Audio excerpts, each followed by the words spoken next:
Shukran kwa kuendelea kutazama taarifa za KTN leo. Tusonge mbele. Makumi ya watu wanauguza majeraha mabaya kutokana na machafuko ya hii leo katika maandamano ya Gen Z jijini Nairobi. Maafisa wa usalama wakikabiliana vikali na waandamanaji hao waliokuwa na ghadhabu mintarafu ya haya ombi la familia za waliofariki mwaka uliopita kuweka maua ya kumbukumbu katika bunge la Kenya liliambulia patupu, familia hizo zikilaani mkondo huo.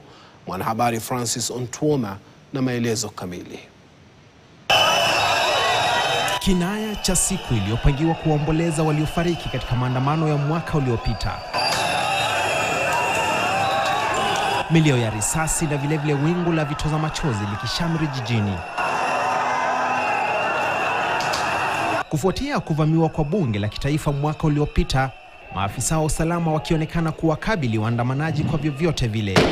Mandhari ya jiji yakigeuza uwanja wa mapambano. Waandamanaji hawa hususan kizazi cha Gen Z wakipaza sauti za haja na hoja.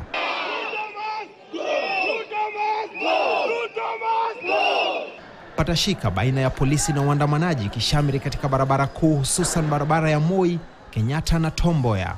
Kwa majina naitwa Michael, nimekuwa hapa GPO kwa stage.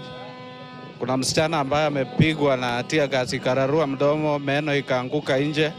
Hata ukiangalia kwa mgongo yangu ni damu ambayo nimemsaidia kuokoa tu maisha yake. Muda mfupi uliopita kuna ambulance imepita hapa, imempeleka Kenyatta, I think aende angaliwe zaidi. Makabiliano makali yakiendelea maeneo tofauti. Na licha ya barabara kuu za kuingia jijini kufungwa, waandamanaji waliwahi jijini mapema. Pakubwa hii ilikuwa ni siku ya kuwakumbuka wale ambao walipoteza maisha yao katika maandamano ya mwaka uliopita. Lakini hali ikabadilika ghafla. Na unapoona nyuma yangu ni kambi mojawapo ya kambi ya matibabu ambayo inawashughulikia wahanga wa machafuko haya. Na baadhi ya wadaktari ambao wanashughulikia wagonjwa hawa wanasema kuwa wamekuwa wakija wengi kwa kasi. We started getting casualties from as early as 9.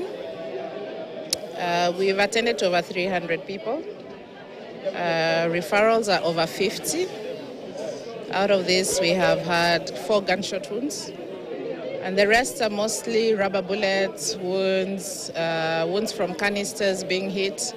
We've had 2 pregnant women who went unconscious.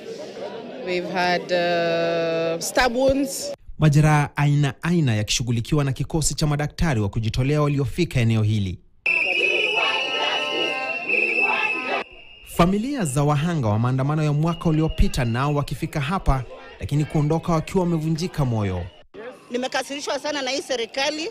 Tuliwapatia barua ya kwamba tutakuja hapa kwenda kupanda maua kwa familia za wenye walikufiwa na watoto wao. Nashangaa sana mbona wakaleta hiyo polisi. Kuanzia asubuhi tuko hapa na haya ndio maua, hatujapanda na tuendi nyumbani bila kupanda. Mlituambia kwamba tukuje, tumekuja kama wamama, tuko hapa kuanzia asubuhi.